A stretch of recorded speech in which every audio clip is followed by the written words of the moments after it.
যাদবপুরে শিক্ষামন্ত্রী গাড়িতে জখম ইন্দ্রানুজ রায়ের অভিযোগে এবার এফআইআর এর নির্দেশ দিয়েছে হাইকোর্ট। বিচারপতি তীর্থঙ্কর ঘোষ পুলিশকে ভর্ৎসনা করে বলেছেন, এখনই ব্যবস্থা না নিলে বাংলাদেশের মতো অবস্থা হতে পারে। রাজ্যের কাছে 12ই মার্চের মধ্যে রিপোর্ট চেয়ে পাঠিয়েছেন। বিচারপতি এই ঘটনার জন্য পুলিশকেই কাজ করায় তুলেছেন।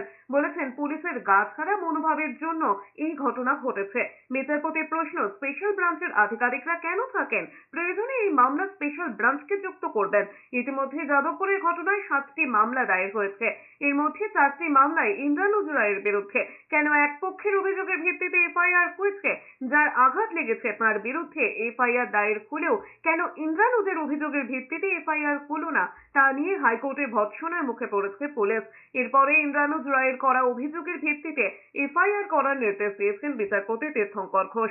গোয়েন্দা ব্যর্থতাকে দায়ী করেছেন বিচারপতি। প্রশ্ন তুলেছেন, গোয়েন্দারা মন্ত্রীকে সতর্ক করেছিলেন কিনা, নাকি মন্ত্রী সেই সতর্কবার্তা উপেক্ষা করেছিলেন? শেষে বিচারপতি তীর্থঙ্কর ঘোষ মন্তব্য করেছেন, প্রতিবেশী রাষ্ট্রের মতো যেন পরিস্থিতি না হয়। বিশ্ববিদ্যালয়ের ঘটনা আপনারা সকলে জানেন যে সাতখানা এফআইআর রেজিস্টার হয়েছে। 7খানাই হচ্ছে শাসক দলের ভার্সান আর পুলিশের ভার্সান। অথচ ছাত্ররা যারা ইনজিওর্ড হয়েছে তারা অভিযোগ করেছে, তাদের অভিযোগকে এফআইআর করা হয়নি। ইন্টেলিজেন্স কী করছিল? এই ঘটনা যে ঘটল, যেখানে রাজ্যের মন্ত্রী আসছেন, সেই মন্ত্রী তার কাছে ইন্টেলিজেন্সের খবর ছিল কিনা? আপনি এত হোয়াটসঅ্যাপ দেখাচ্ছেন, তাহলে সেই খবর যদি আপনার কাছে ছিল, তাহলে মন্ত্রীকে জানানো হয়েছিল কিনা? যদি মন্ত্রীকে জানানো হয়ে থাকে, তাহলে সেই জানানোর পরেও তিনি সেটাকে অমান্য করে গেছেন কিনা। তো এই সংক্রান্ত রিপোর্ট আদালতকে পেশ করতে হবে আগামী 7 দিন পর।